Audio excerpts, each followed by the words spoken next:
어서 오세요. 마감 스트레이트와 함께 하실 시간입니다. 자, 어제 큰 폭의 하락폭을 모두 만회하지는 못하고는 있지만 거기에서 지지를 받으면서 양대지수의 빨간불이 지금 오후장까지 이어지고 있습니다. 그동안 많이 가려져 있었던 종목군이 다시 한번 올라오면서 시세에 힘을 실어주고 있는데요.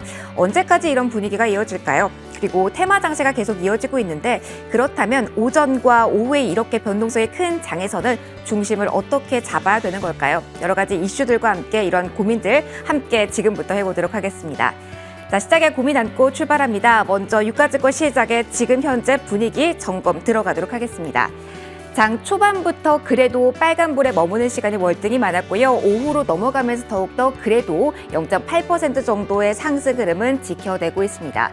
2620선, 2600 초반대까지 어제 밀려나갔죠. 2620선까지는 올라선 30선을 향해서 도전하고 있는 현재 구간의 모습이 포착이 되고 있습니다. LG 에너지 솔루션이 3%대 하락폭을 기록하고 있다는 점이 지수의 전반적인 부담으로 작용을 하고 있지만 어제 오더컷 이슈에 일제히 하락했던 반도체가 그래도 좀 버텨주는 모습, 그리고 전반적으로 바이오 섹터에 대한 힘이 강하게 나타나면서 그래도 상승권 분위기가 우세하게 지금 확인이 되고 있습니다. 수급 이어서 보시죠. 자, 오늘 장에서 수급적으로 봤을 때 기관의 움직임에 주목을 다시 한번 해보셔야겠습니다. 기관이 어제는 막판에 매도 쪽으로 큰 기울기를 보였었는데요. 오늘은 오후장 들어서 더욱더 매수세를 강화해 나가면서 4천억 원 가까운 순매수세가 집계되고 있습니다. 보험 쪽에서 이달 들어 처음으로 지금 순매수 보여주고 있다는 점도 특징으로 잡을 수가 있겠고요. 연기금과 금융투자 중심으로 매물 늘어나고 있는 상황이라는 점 체크해 드리도록 하겠습니다. 공통적으로 지금 의약품 업종에 대해서는 강한 매수세 양대 주체에서 확인이 되고 있습니다. 자, 코스피 시장 보셨고요. 코스닥으로 넘어가도록 하겠습니다. 역시 그래도 빨간불에 머무는 시간 높고요. 지금 고점 부근을 향해 가고 있습니다. 계속해서 그 고점 만들어내고 있는 상황인데요. 포인트로 11포인트 정도의 오름세가 나타나고 있습니다. 그동안 지난주였죠. 지수를 버티게 했던 2차 전지는 쉬고 있지만 많이 내려가 있었던 게임주 그리고 제약 바이오 쪽으로의 강력한 매수세가 들어오면서 전반적인 심리도 우호적으로 형성이 되고 있다는 점 체크를 해드리겠고요. 수급으로 이어가 보도록 하겠습니다. 수급 쪽에서의 움직임을 보면 역시 여기서도 기관의 움직임에 주목을 해보셔야겠습니다. 오늘 전체적으로 오전과 오후 수급 주체에 좀 변화가 있다는 점 기억을 해두시고요. 지금 현재 구간에서는 기관 쪽에서는 500억 원가량의 매수 우위가 기록이 됩니다. 외국인 쪽에서는 매수 전환이 나왔습니다. 소폭이지만 순매수가 현재 확인이 되면서 어느 쪽으로 기울기를 달리할지 오후장 막판 흐름까지 외국인의 수급은 좀 주시해 보셔야겠네요. 공통적으로 지금 IT 하드웨어에 대해서는 긍정적인 시각 보여주고 있고요. 외국인이 이 IT 하드웨어에 대한 매수세 오후장으로 갈수록 더 강화해 나가고 있다는 점도 체크 포인트로 언급을 드리도록 하겠습니다. 자, 시장 분위기 전반적으로 보셨습니다. 자, 그렇다면 오늘 장에서는 어떤 이슈에 주목을 해보면 좋을까요? 저희 첫 번째 코너로는 박소연의 이슈 픽업 준비하고 있습니다. 어제 대기업들이 투자 계획을 발표했습니다. 천문학적인 수치가 나왔는데요. 이렇게 많은 자금 어디로 향하게 될까요? 길목 지키는 전략이 필요하다면 지금 어디를 바라봐야 될지 자세하게 잠시 후 알아보도록 하겠습니다. 자, 그리고 랭킹5 시간에는 오전에 반짝했던 테마 섹터 어떻게 대응하면 좋을지 오후장 팁을 알려드릴 텐데요. 최근에 원자재 가격 급등세에 기인해서 움직이는 쪽 많습니다. 육개주 이어지고 있고 오늘 설탕, 제지 쪽 움직이고 있는데요. 지금 자리 어떻게 보고 대응해야 될지 그 솔루션 드려보도록 하겠습니다. 자, 그리고 시대 한 수도 가져가셔야죠. 최근 뉴욕장과 국내 증시의 흐름이 다릅니다. 차이점은 어디에 있는지, 포인트를 어디에 두어야 되는지 그에 대한 깊이 있는 분석도 저희가 준비했으니까요. 코너들 하나씩 기대해 주시면서 지금부터 함께 해주시죠. 그럼 저희 준비한 내용들 지금부터 시작하도록 하겠습니다.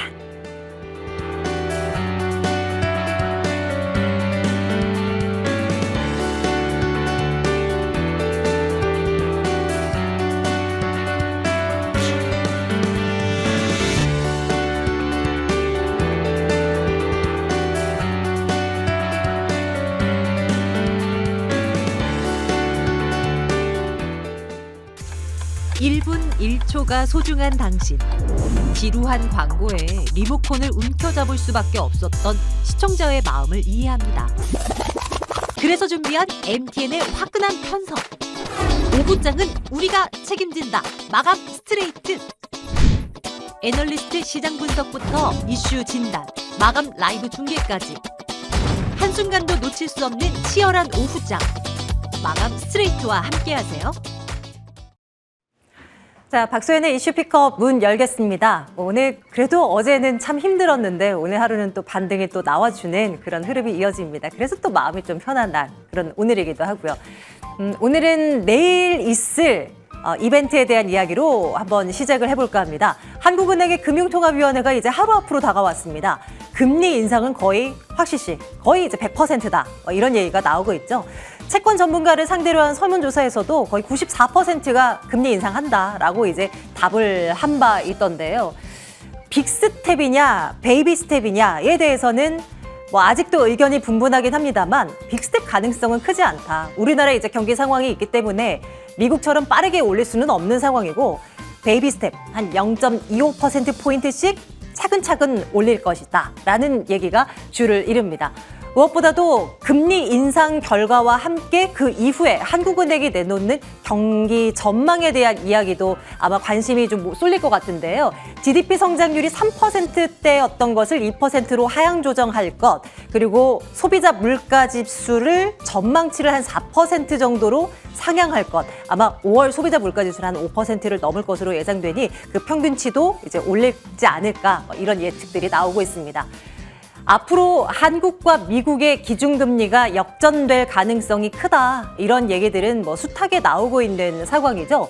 우리가 이번 달에 0.25%포인트 인상을 하고 그리고 향후 두어 차례 뭐 두세 번 정도 인상을 더 하게 된다면 미국이 금리가 뒤바뀝니다. 왜냐하면 우리는 껑충껑충 뛰어 올라가는 게 아니라 두세 차례 더 올린다고 하더라도 베이비 스텝으로 올릴 가능성이 크기 때문에요.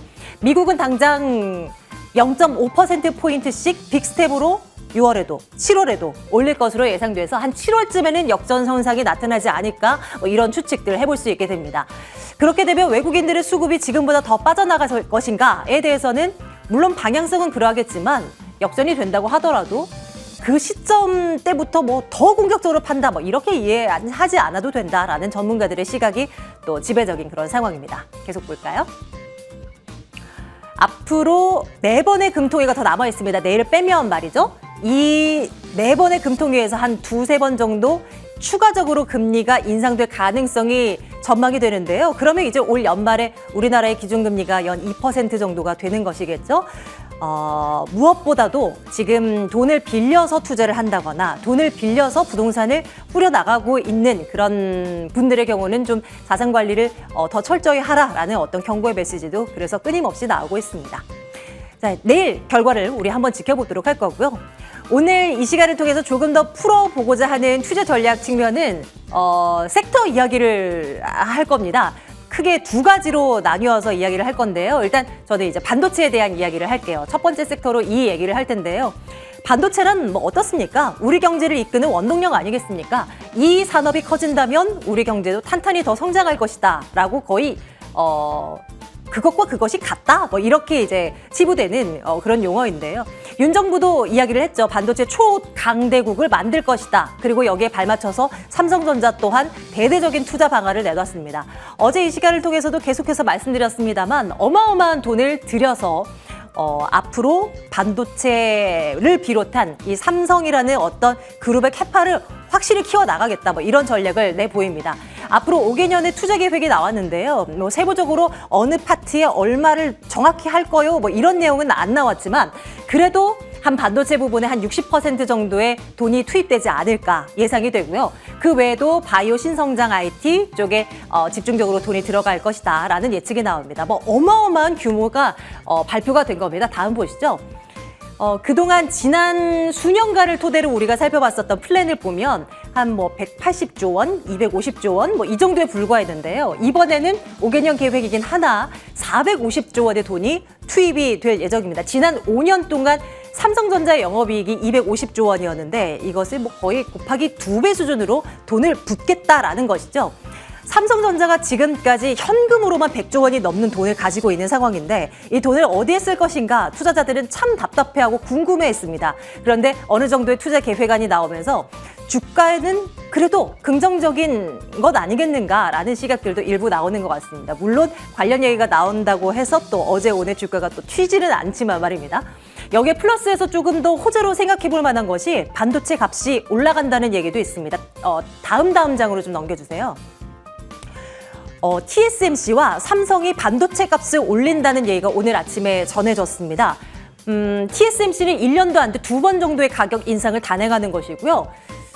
삼성의 경우는 아직 발표는 안 됐습니다만 최대 20% 정도 가격을 올릴 거고, 이렇게 되면 칩 가격이 올라감과 더불어서 완제품 값도 올라갈 수밖에 없다라는 이야기로 우리는 받아들일 수가 있습니다. 우리가 사용하는 IT 기기 주요 제품들의 값이 올라갈 거다라는 얘기입니다. 그동안 이 시간을 통해서 많이 말씀드렸습니다. 가격 전가력이 있는 업체를 눈여겨봐라. 브랜드 가치가 뛰어난 브랜드 파워가 강한 그런 종목들로 압축해서 투자를 할 필요가 있다라는 이야기를 드렸는데요. 이렇게 값을 올려도 아마 소비자들은 선택을 할 수밖에 없을 겁니다. 그렇기 때문에 우리가 이런 쪽에 조금 더 주목을 하고, 여전히 삼성전자는 좋다, 사듬직하다, 뭐 이런 이야기를 나눠드리고 있는데요. 삼성전자뿐만이 아니라 반도체 전체 섹터로 한번 문을 조금 폭넓게 열어두겠습니다. 그리고 전문가와 함께 이야기를 좀 나눠보죠. 잠시 뒤에 돌아오겠습니다.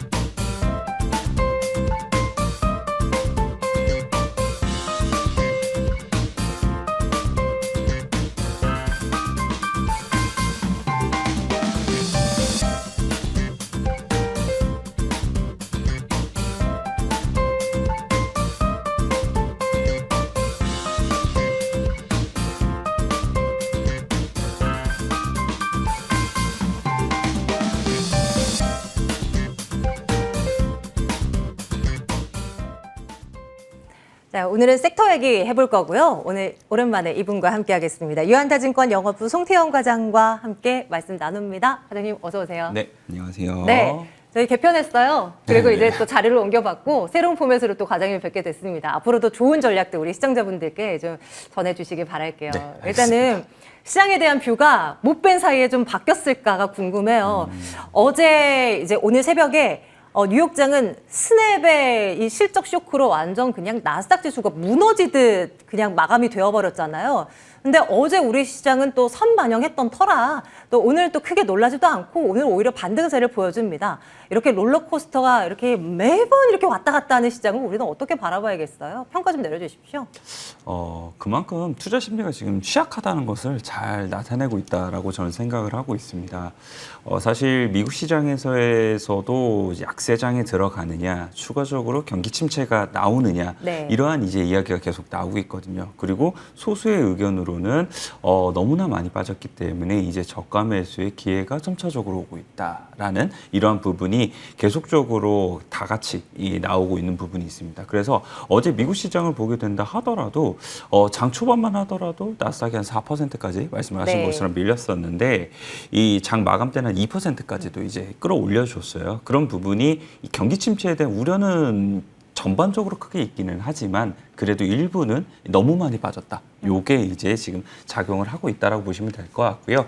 미국 시장에서의 방향성이 사실상 뚜렷하게 나오지 않다 보니까 국내 증시 같은 경우에도 지수가 결코 강하게 올라갈 수는 없는 부분이 그렇죠. 있습니다. 네. 그렇게 되다 보니까 올라간다 하더라도 강한 지수의 상승보다는 섹터라든지 이런 테마라든지 아니면 업종이라든지 이런 쪽에 보다 더 집중을 하면서 올라가는 모습을 보여줄 수밖에 없다라고 보시면 될 것 같고요. 오늘 사실상 잘 나타난 것이 코스닥이 코스피 대비 훨씬 더 강한 흐름이 나오고 있잖아요. 수급도 외인들이 조금 들어오는 이 시각 현재고요. 기관 네, 쪽도 맞습니다. 도와주고 수급도 뭔가 좀 양호해진 듯한 분위기예요. 그만큼 사실상 이 코스피 시장보다는 코스닥 시장이 단기적으로 더 반등이 나올 수 있는 부분도 많다는 것을 의미를 할 수 있는 거고요. 그만큼 컨트롤에 대한 부분도 훨씬 더 편할 수 있는 부분이 있다라고 저는 생각을 하고 있습니다. 그래서 이런 부분이 일단은 큰 틀에서 한번 잡아가셨으면 좋겠다라고 말씀을 드리고 싶고요.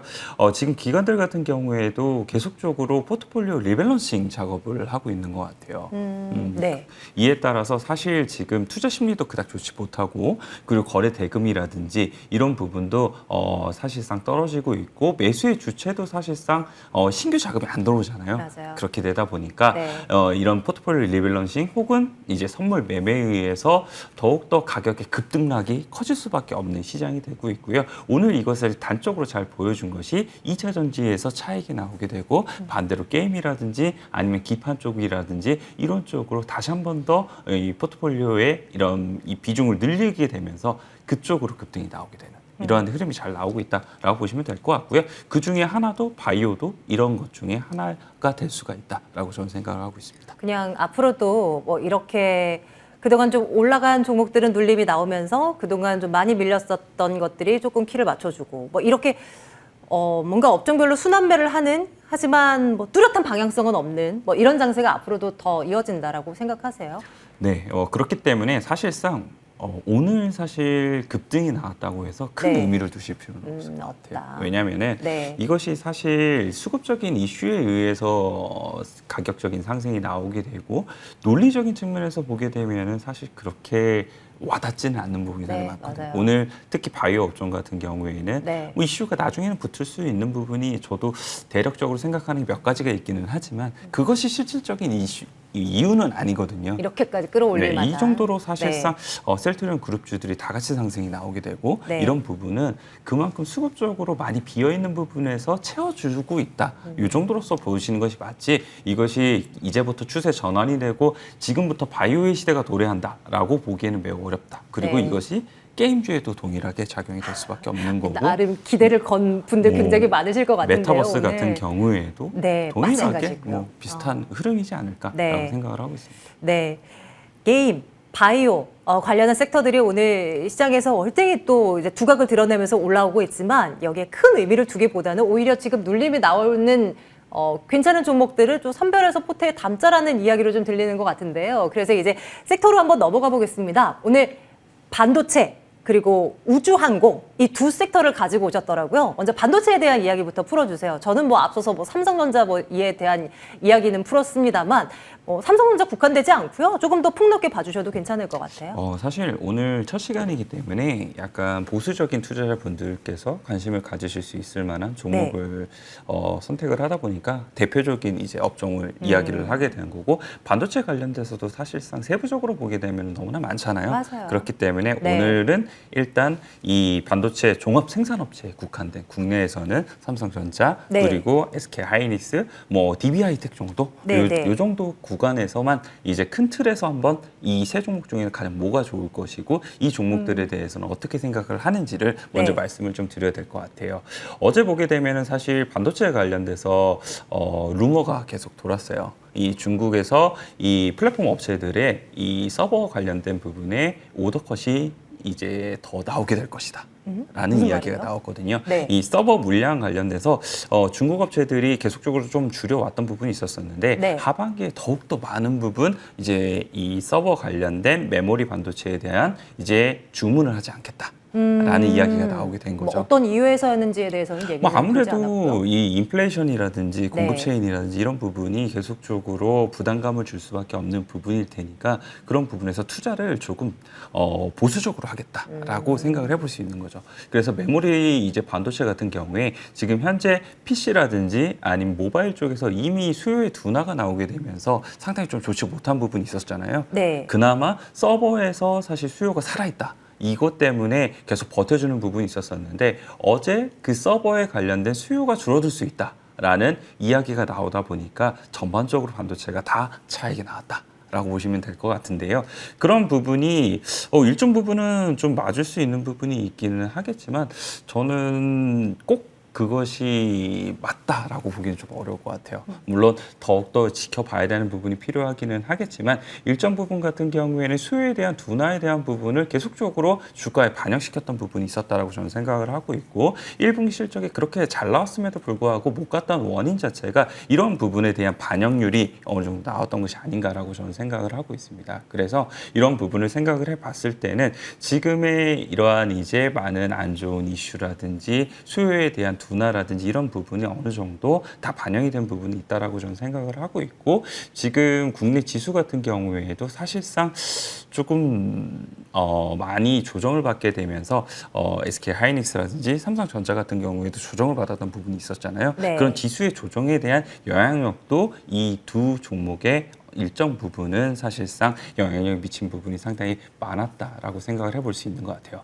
그리고 오늘 같은 경우에도 공교롭게도 사실 이 지수의 반등이 나오고 있는데 시가총액 1, 2, 3위가 사실 그렇게 강하지가 않아요. 맞아요. 네, 그만큼 이 아까 말씀드린 것처럼 미국 증시가 방향성이 있기 때문에 국내 증시 같은 경우에도 너무나 급격한 지수의 반등을 원하지 않는 외국인이 있게 되는 거고 그에 따라서 지금 구간에서는 계속적으로 횡보 내지는 조금씩의 하락이 보이고 있기는 하겠지만 이런 부분이 어느 정도 7월에서 8월 달이 넘어가게 되면서 지수의 본격적인 반등이 나오게 되면 그때부터는 상당히 다른 뉴스 플로우와 다른 의미에서 접근이 가능해지기 시작을 하게 될 것이다. 이렇게 말씀드릴 수 있을 것 같습니다. 한여름이 되면 그래도 시장이 지금보다는 훨씬 분위기가 나아질 거라고 예상을 하시는 거예요? 아무래도 이거는 약간 정치적인 부분이 같이 들어갈 수밖에 없는 부분일 텐데 제가 7월 달 이후에 조금씩 더 좋아질 거라고 생각을 하는 거는 11월에 미국의 중간선거가 있기 있죠. 때문이에요. 네. 사실 그 중간선거를 앞두고 어느 정도 이런 증시의 상황이라든지 이런 부분도 많은 부분 개선이 돼야 되는 부분이 필요하기 때문에 그런 부분을 생각을 했을 때는 7월 달 중하순 때부터는 최소한 한 2, 3개월 정도의 랠리가 나와줘야지 그런 네. 부분에 있어서 아무래도 이런 정치적인 부분에 대해서 더 긍정적으로 영향을 미칠 수 있는 부분이 있다라고 네. 생각을 하고 있고요. 지수가 어느 정도 반등이 나오게 되면 뭐 거기서 자연스럽게 SK 하이닉스라는 삼성전자도 반등이 나올 가능성이 상당히 더욱더 높다라고 네. 생각을 하고 있습니다. 네, 그 이 시간을 통해서 많은 분들의 이제 시장관을 좀 들어보고 있습니다만 다 똑같은 말씀을 하시는 것 같아요. 하락장, 약세장이고 경기 침체에 대한 가능성도 열어두는 거 맞기는 한데 여름쯤에는 단기 랠리가 나올 수 있을 것 같다. 이유는 다양했습니다. 뭐 우리 또 과장님이 보시는 쪽은 또 선거 관련한 정치적인 이슈를 또 꼽아주셨지만 그것도 충분히 이제 일리가 있는 이유이거든요. 그런 것들이 토대로 해서 좀 정말 그런 장이 좀 펴졌으면 좋겠다 하는 바람을 가져보면서 그럼 이제 앞서서 삼성전자, SK하이닉스, DB하이텍 요 중에서 한번 골라보자라고 하셨는데요. 어때요? 그 정도 한 7, 8월쯤을 목표로 잡는다면 뭐 어떤 것이 조금 더 유리하다고 생각하십니까? 저는 SK 하이닉스가 유리하지 않을까라고 생각을 하고 있고요. SK 하이닉스가 유리하다라고 제가 생각을 하는 이유 중에 하나는 반도체에 관련된 ETF의 사실상 비중이 가장 높게 있는 종목이 SK 하이닉스입니다. 삼성전자 같은 경우에는 네. 사실 사업 부분도 여러 가지이기 때문에 그런 부분에서 SK 하이닉스가 비중이 가장 많이 들어간 ETF들이 많다라고 생각을 하고 있고요. 요즘 ETF 시장이 계속적으로 커지고 있기 때문에 내가 잘 모를 때 반도체에 투자하고 싶으면 그냥 코덱스 반도체를 사버리게 되는데 그런 부분에서도 충분히 SK 하이닉스가 수혜를 받을 수 있는 부분이 있다라고 생각을 하고 있습니다. 그리고 2분기 실적을 놓고 보게 된다 하더라도 1분기 때 실적이 사실 SK 하이닉스가 일시적인 비용이 들어가게 되면서 좋지 못했던 부분이 있었잖아요. 그래서 QQ 기준으로도 삼성전자 대비 훨씬 더 나은 숫자가 나올 가능성이 상당히 높다라고 생각을 하고 있고요. 그리고 마지막으로 SK 하이닉스가 저점에서부터 반등이 나오게 되는 로직 중에 하나였던 것이 PBR 1배 수준이 되게 되면 거기를 바닥으로 잡고 거기서부터는 반등이 나왔던 경우가 상당히 많았습니다. 네. 그 가격대가 지금 현재 10만 원 초중반 정도가 그 가격대니까 그런 부분에서 봤을 때도 어느 정도 이 밑으로는 이제 상당히 바닥을 견고하게 유지해 줄 가능성이 상당히 높고 반대로 여러 가지 이슈로 지수라든지 이런 부분이 다 올라가게 됐을 때는 반등이 나올 가능성이 상당히 높은 종목이 될 수밖에 없지 않을까라고 생각을 하고 있고요. 그래서 단기적인 트레이딩을 하시는 분들이라면 당연히 재미없고 관심이 없으시겠지만 난 조금 더 보수적이고 내가 버이앤 홀드의 관점에서 주식 투자를 하시는 분들이라면 충분히 SK 하이닉스는 지금 구간에서 접근을 할 만하다라고 말씀드리도록 하겠습니다. 네, 좀 여유 있는 호흡 갖고 SK하이닉스 한번 투자를 해보겠다라고 한다면 뭐 가격대 목표가는 한 어느 정도로 설정해 주시겠어요? 목표가를 많이 잡지는 않는 게 나은 것 같고요. 한 12만 원 선 목표가 제시해드리도록 하겠습니다. 지금 현재가 10만 8천 원 구간 지나고 있어요. 한 12만 원 구간까지 올려다 보자라는 말씀. 그래도 뭐 한 15% 정도의 뭐 수익 이 정도면 괜찮지 않겠습니까? SK 하이닉스. 네. 네, 그렇기 때문에 네. 사실 투자의 비중을 많이 올리셔야 되세요. 포트폴리오 내에서. 네, 그래야 사실상 의미 있는 수익이 될 수 있기 때문에 이런 SK 하이닉스라든지 대형주에 투자를 하실 때는 포트폴리오 비중의 10% 정도를 담는 것이 아니라 50에서 뭐 60% 네, 이 정도 네, 크게 네. 크게 담아야 되는 부분이 필요하다라고 말씀드리도록 하겠습니다. 네, 첫 번째 종목으로 안정적으로 나는 여기에서 한번 투자를 해보고 싶다 하신다면 이제 SK 하이닉스 일단 보시고요. 두 번째로 가지고 온 우주항공 관련한 섹터는 조금 짧게 보고 가는 건가요? 어떻습니까? 아무래도 모멘텀 플레이가 훨씬 더 하기 좋은 섹터가 될 수밖에 없을 것 같고요. 그리고 요 근래에도 움직임도 그닥 나쁘지 않은 네. 이런 섹터이기 때문에 충분히 단기적으로 트레이딩이 가능하다라고 말씀을 드릴 수가 있을 것 같습니다. 신정부에 대한 기대감을 보시는 거예요? 뭐 아무래도 현 정부 같은 경우에 우주항공 관련돼서 우주항공청을 일단 이 신설을 하게 됐잖아요. 그만큼 의지가 많은 부분이 있다라고 보시면 될 것 같고 이 내용을 조금 더 자세히 보게 되면은 민간 주도 관련된 부분을 더욱더 확대를 하겠다라고 얘기를 하고 있거든요. 그런 부분이 투자가 민간 기업 쪽에서 더욱더 많이 나올 가능성이 상당히 높아 보여요. 그리고 어제 발표한 내용을 보게 되면은 하나그룹에서 우주항공 산업을 중점적으로 해서 더욱더 많이 키워나가겠다라고 네. 얘기를 했던 부분이 있었잖아요. 그런 부분에서 재계 쪽에서도 충분히 더욱더 투자에 대한 부분이 단행이 될 수 있는 부분이 있다라고 생각을 해볼 수 있는 것 같습니다. 그리고 이제 이 정부의 예산을 보게 된다 하더라도 정부의 예산이 계속 이쪽으로는 두 자릿수 이상의 증가가 보이고 있거든요. 2022년도 이 우주 개발 예산을 보게 되면은 7,340억이에요. 물론 규모 자체로 보게 되면은 그렇게 아직까지는 천문학적인 이 숫자는 아니기는 하지만 그래도 전년 대비 한 20% 정도 증가된 수치이다라고 보시면 될 것 같고요. 이렇게 이 정부에서도 민간에서도 돈이 계속적으로 투입이 된다는 것은 결국 그 산업이 더욱더 확대가 될 가능성이 상당히 높다라고 보시면 될 것 같고요. 6월달 이제 우리가 일정적인 부분을 생각을 해보게 되면은 누리호발사가 네, 있게 그쵸. 되잖아요. 맞아요. 그래서 그런 부분이 단기적인 모멘텀으로도 충분히 활용이 가능하다라고 생각을 해볼 수 있는 것 같고 8월달 같은 경우에는 그 달 탐사선 관련돼서 발사에 대한 부분이 또 있게 돼요. 그래서 그 부분까지도 8월 달에도 추가적으로 모멘텀으로 나올 수 있는 부분도 기대해 볼 수 있는 부분이 있다라고 보시면 네. 될 것 같습니다. 오. 다만 이제 딱 한 가지 아쉬운 점은 이게 메가 트렌드로 가기 위해서는 국내에서만 국한된 것이 아니라 네. 사실 글로벌적으로도 상당히 좋아야 되는데 그런 부분에 있어서는 버진 갤럭틱 홀딩스가 사실 발사에 대한 부분을 추가적으로 연기를 했기 때문에 그런 부분이 상당히 글로벌적인 트렌드까지 가기에는 조금은 이른감이 있다라고 보시면 될 것 같고요. 그런 부분까지 만약 정말 오게 되면은 예전에 정말 이 우주항공 섹터가 각광을 받으면서 날아가게 됐었던 그런 것까지도 기대해 볼 수 있는 부분은 있다라고 보시면 될 것 같습니다. 일정 구체적으로 챙겨드리면 6월 15일입니다. 누리호 발사 예정이 되어 있고요. 8월 3일이네요. 우리나라 최초의 달 탐사 위성 다누리군요. 이름이 달에 이제 간다고 합니다. 시간이 많지 않아요, 과장님. 이제 이와 관련한 섹터에서 우리가 눈여겨볼 종목 목표가 찍어주십시오. 네, 오늘 말씀을 드리는 거는 세트레가이 말씀드리게 될 것 같고요. 대주주가 하나에어로스페이스예요. 뭐 하나그룹 아까도 말씀을 드렸지만 투자에 대한 부분이 이제 더 세부적으로 많이 나오게 될 거잖아요. 네. 그런 부분에서 세트레가이를 활용을 해서 우주항공 쪽으로 더욱더 산업 부분을 확대시킬 가능성이 상당히 높아 보인다라고 말씀을 드릴 수 있을 것 같고 매출액 전망이라든지 이런 것을 보게 된다 하더라도 매출액도 한 20% 정도 증가를 하는데 영업이익이 500% 정도 증가를 할 걸로 예상이 되고 있어요. 그래서 그런 부분까지 생각을 해봤을 때는 세트레가이가 지금 구간에서 상당히 괜찮다라고 말씀을 드릴 수 있을 것 같고요. 목표 주가는 일단 1차적으로 55,000원 제시해 드리도록 하겠습니다. 네, 조금은 더 타이트하게 이 종목은 또 나름 이제 뭐 가볍게 올라갈 수 있을 만한 이슈가 있는다면 그러니까요. 세트레가이 55,000원 구간까지 올려다보는 전략 기억해 두겠습니다. 유한다증권 영업부 송태영 과장과 함께 말씀 나눠봤네요. 과장님 고맙습니다. 네, 감사합니다.